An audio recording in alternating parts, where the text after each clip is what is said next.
Welcome to the Motormouth YouTube channel. I'm Zach. I'm Andrea. And we do full-length car reviews each and every week. If you subscribed, you'd know halfway through we stop for a segment called Questions, Coffee, and Cars.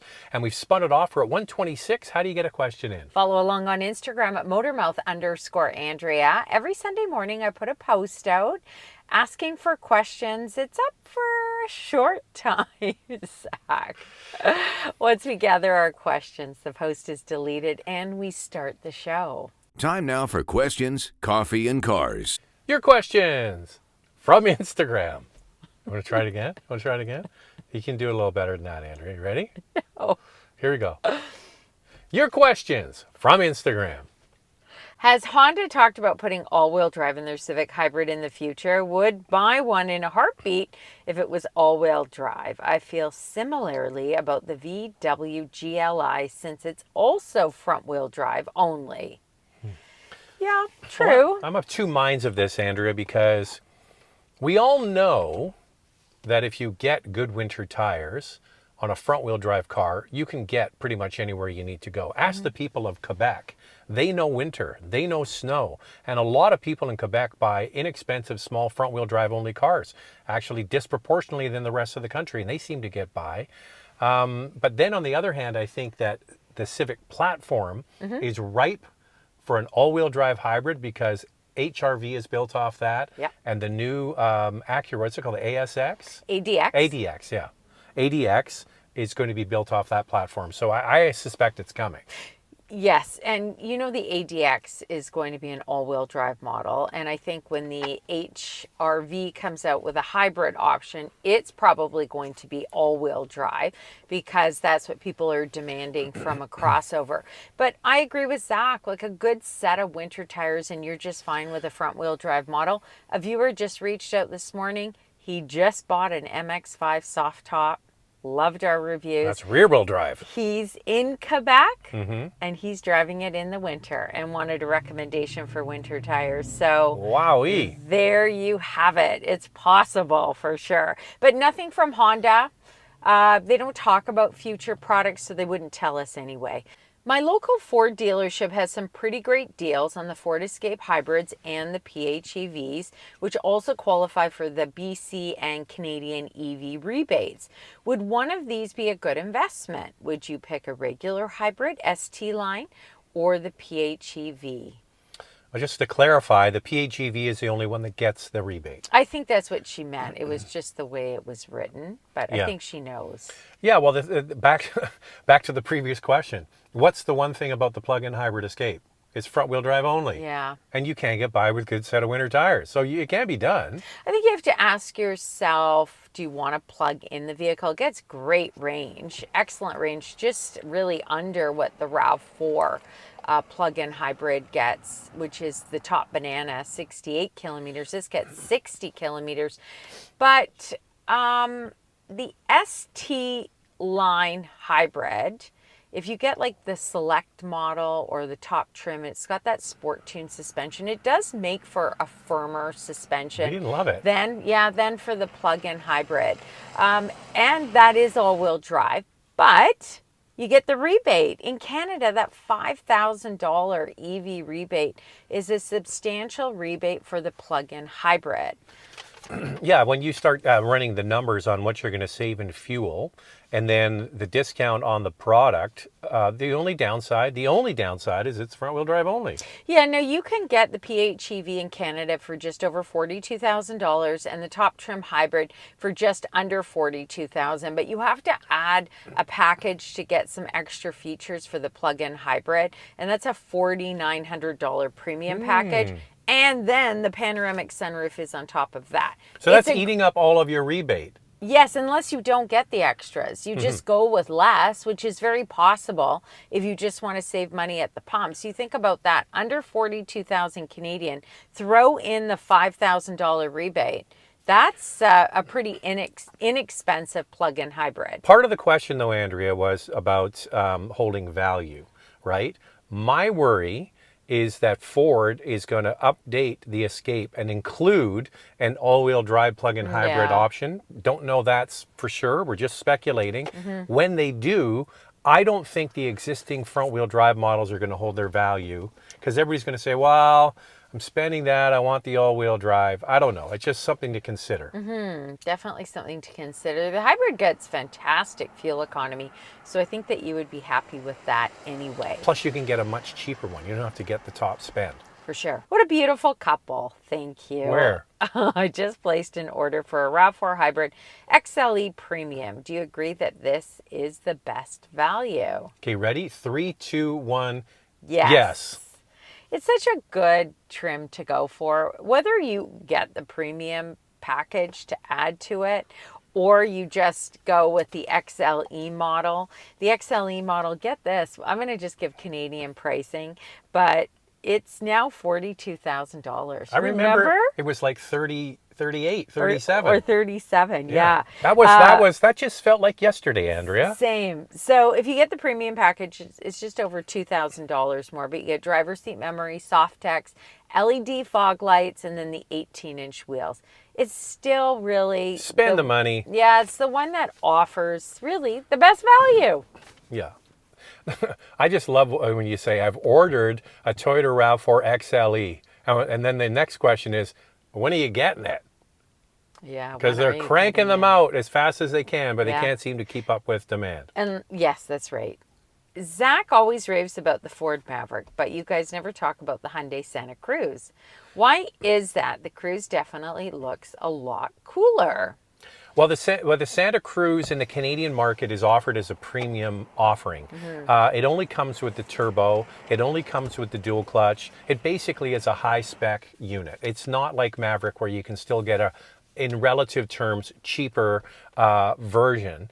And then when you're into that, it's using a lot more gas. So it's different in the United States to have a cheaper offering for the Hyundai versus in the Canadian market. And that's probably why we don't talk about it. Which is typical of the U.S. They always offer that lower trim, the really kind of stripped down base model, which is nice to have if you're trying to save some money and you're on a tighter budget. So the Santa Cruz in Canada starts at just over $44,500, and it goes up to just over $53,000. See, that's the you problem. You can get a hybrid Maverick at that point for less money than that top trim Santa Cruz. Not much more. You can get a full-size F-150 when they have 10 grand on the hood. Yeah. So the Maverick top trim hybrid in Canada is $46,000 Canadian. Now, you may have to add some things if you want the extras. I can't remember. There's a few things that it doesn't come with, but it's still a lot less money. And the two that we drove, we got better than the posted fuel economy. Better than the posted fuel economy. And that rarely happens where you get a car and it exceeds the EPA numbers. But both times we've driven it, I saw one at Costco this morning, Andrew. I went to Costco, and someone drove by me, and I heard the zzz, and I was like, oh, that's the hybrid. That's the one I want. And I think with the Santa Cruz, your exact words, it's cooler looking. Some people don't really love that exterior design of the Santa Cruz. They like the Maverick for its more traditional pickup look. As well, the 8-speed dual clutch transmission, which I like. I don't have a problem with it. Many people find that it's too jerky. So there's some negatives to the Santa Cruz that some won't even consider it because of those things. I wouldn't put dual clutch and pickup in the same sentence myself. I just wouldn't, but there you go. That's what they've done. Love your car reviews. Thank you. I'm looking for a compact car with heated seats. I'm debating between the Mazda 3 2.5S Preferred and Civic Sport Hybrid. Which one do you prefer in terms of ride comfort and road noise? If picking the Civic, would you spend $1,200 more for the hatchback? Why? Sounds like they're American because they said, it is they're preferred. Yeah, preferred is a U.S. spec in Canada. For the Mazda. If you come to Canada, or Mazda. If you come to Canada, all of these cars have come standard for the most part with heated seats.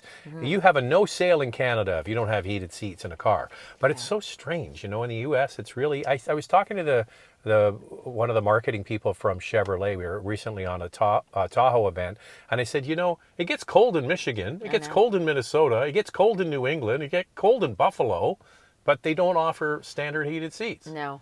They do not. So between the two, if you're looking for a smooth ride, quieter cabin, it's the hybrid that's going to win. The Civic hybrid is really a fantastic option. Zach and I were surprised by how quiet that Civic hybrid is. I wasn't just surprised by how quiet it is. I was surprised by how much I loved it. Yeah. I couldn't believe how much I loved the new Civic. And I would, hands down, get the hatchback. And the thing about the Mazda 3, you know, you would think to yourself... Sorry, Andrea. Americanize it, please. Okay, Mazda 3. That's better. And I know I've said this before, and I apologize, or I don't apologize. I shouldn't apologize to our U.S. viewers, the ones that think that when I say Mazda, it sounds like nails on a chalkboard. I don't get that. I think that that sounds fine, but I get it. You say it a different way, Mazda. I have no problem with either way, so I switch. You know what drives Canadians crazy? When you walk into a house... and there's that area when you first walk in. Foyer. That's a foyer. And then in America, that's a foyer. That's like nails on a chalkboard to Canadians because, of course, you know, a big chunk of our country is French. Yes. Yes. And they do not say foyer, they say foyer. So I was going to say, the Mazda 3, you would think that it would be really almost like a hot hatch, but Mazda, I would say that it's more refined. I was surprised when I drove it. I was thinking it would be more like a GTI or a Golf R. And it's not. They really made it more refined. It's not as hot hatch-ish as the others. I'm not a big fan of the Mazda 3 Turbo. I just don't think it's worth the money. I would pass on that. I would go right to Honda and I would go and get that Civic hatchback hybrid. And would we pay $1,200 more for the hatchback? Yes. Yes. Absolutely. And then really love the design of the hatchback. I don't know what that blue costs if it's $500 more for the blue, but I get the blue one. Yeah, the blue looks good. Love you guys and never miss an episode. Thank you. I'm currently looking to replace my 8-year-old Q7 with almost 95,000 miles. I'm cross-shopping the Lexus TX 500H, the GLE 450 with the tiny third row, and Q7 with the 6-cylinder engine. Any preference? I have to say the depreciation on the Audi has been painful, but I do love the engine, the old supercharged 6, handling and comfortable seats. That one was also horrible on the gas. Wasn't good on gas. I'm throwing one in there, Andrea. No, we didn't put it on the list. You know what I'm going to say? What? MDX Type S, friend. If you're looking for a 3-row family hauler and you're obviously in the premium market, put the MDX Type S on the list. Once you drive it, you are going to love it. And I guarantee you, you know, considering what a GLE costs, it's way cheaper. I find the TX 500H, although a very good vehicle, so expensive for a Lexus. And they haven't started selling them again yet. Yeah, coming up. It's coming up. Yeah, I think sometime in October. The GLE 450, if you don't need the third row all the time, I really do like that model a lot. And I feel like if I'm going to spend that kind of money, if I have that type of budget, I'm going to get the Mercedes-Benz GLE over the TX. That's just my personal opinion. Probably wouldn't go for another Q7. I find that it's dated. It's really dated. It's time for a redesign. I think I would just hold off on the Audi. Get the MDX Type S. Love the channel. Thanks for all the great content. Thanks for watching. In a recent QC&C, Zach said the Mazda 6 was the best car that nobody bought, but has been discontinued. What do you think is the best car and or brand on the market that people aren't buying, and what are your thoughts and why? Oh, that's a challenge. What's the best car that people aren't buying? I think it really comes into the whole sedan world again. It's like people aren't buying sedans, and sedans they're just so comfortable and roomy. Yeah. Like you think about, everybody wants to get a compact crossover vehicle.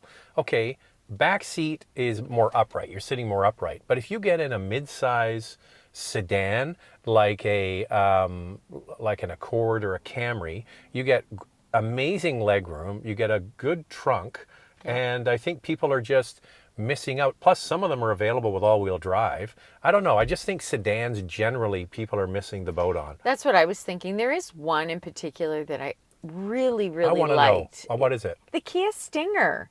Yes. And that's one that nobody really buys either, and it's on the chopping block and it's off the chopping Is it? block. I think I it's- don't even know if it's in or out anymore. It could be gone. Uh-huh. Another one that was actually pretty good, the K5. K5 is gone in Canada, still going in the US, but it's really about sedans. You even see that with the Sonata Hybrid. Hyundai got rid of it for Canada. You would think a Sonata Hybrid would be the one that most would buy. Sales were really low. It continues in the US. I think they just have the white flag and they're waving the white flag and they're like, okay, Camry and Accord, they own that market, and then everybody else. And you know what? And even the Malibu is actually, not a bad car. Actually, it gets actually very good quality scores because they've been making it forever. Yeah. But people just won't even consider it. No, one that I really like. It's not a large mid-size sedan, but the IS 300 from Lexus. That's compact, actually. Yeah, I just think it's so good. And even though the technology inside is dated, it still handles really well. We took Zach's advice and bought a 2024 Durango GT. Would the hood vents become a future issue? They must have made a solution for water intrusion. But what's your take? Well, an engine can get wet. I mean, the engine's fine to get wet. There's no problem. I looked this up because after I got this question, and I was thinking to myself, is this really a big problem? Okay, you go all over the forums for the Durango, What are they saying? and they're saying it's not a problem. They have had many different Durangos over time, not an issue. But I guess it's the way the vents are situated that becomes a concern for people. I wouldn't worry about it. I can't find one negative thing. Yeah, so what I would suggest is, like, if you took the hood off your car and drove it in the pouring rain, your car will work perfectly fine. Everything is sealed. You're gonna be just fine. And so I wouldn't worry about it. I would just drive it and enjoy it. Know that you bought a great product. Yeah. And the Durango is one hell of a great mid-size 3-row SUV with superior handling compared to everybody else. Best-in-class towing capability. I like the interior. I think it looks cool as hell, especially with the hood scoops. Well done. Yeah. I love me a Durango. And comfortable. Or as we like to spacious. call it, the Badongo.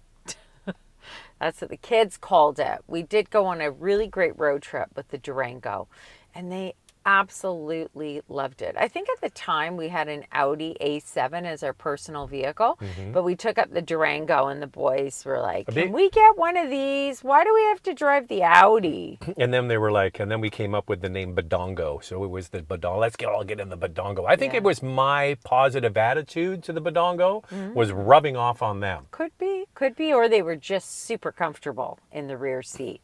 Do you regret buying a 24 GTI after seeing all the improvements to the 2025? We actually... Ready? Yes or no? 3, 2, 1. No. We are happier with our 2024 model. First off, we wouldn't buy the 25 because there's no manual transmission offering. So we have no choice but to get the 24. I also don't really like the big screen, and I like our more integrated touch screen that we have in our 24. So I have no regrets. Slight bump in power for the, the 25. But you know what? Already enough power. Yeah, 241 horsepower. That's more than enough ponies.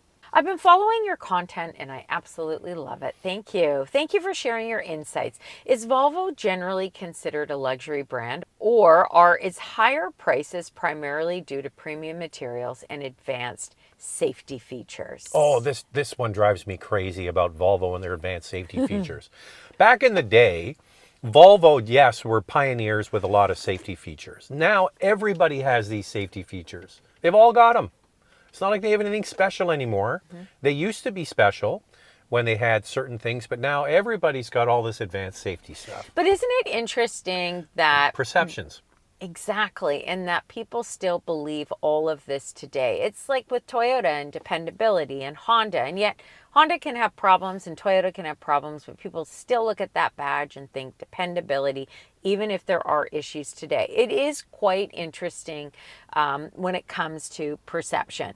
As for Volvo, wow, their interiors are beautiful. Really upscale materials. You like are them way being more than me. used. You Yeah, like I them way just more than think, me. I think that they really stand out, and I also find that their cabins are quite quiet.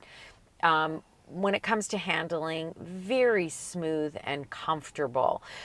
So I would put it as a premium brand next to Lexus, not so much next to Mercedes-Benz or BMW. They traditionally, over the decades, were always just a tiny bit less than those Germans.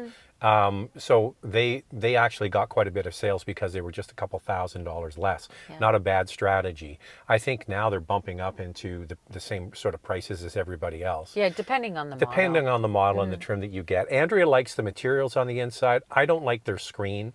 I don't have like a connection to Volvo cars. I just like they're okay for me, but that's about it. We're gonna drive a new Volvo soon. And apparently it's pretty out there compared to the existing one. So maybe I'll have a connection with that one. I just think when you compare Volvo to other premium brands like Lexus and Acura, their interiors are a step above. If Andrea says that, then I agree. Thanks Whatever Andrea says, I agree with. You know the drill, guys. Oh my gosh. Zach. If you want to get a question. I want my spaghetti and meatballs tonight. If I want that, I better be like. Yeah, I better behave. Let me just I don't ramp think it up you're a little getting more. any spaghetti and meatballs tonight. I think All right. we can all agree on that, right? Well, they don't get to decide. All right, so how do you get a question anyway, in? We're having leftover turkey tonight, so that's already been decided. Anyway, how do you get a question in? Well, you got to follow along on Instagram at motormouth_Andrea. Every Sunday morning, I put a post out.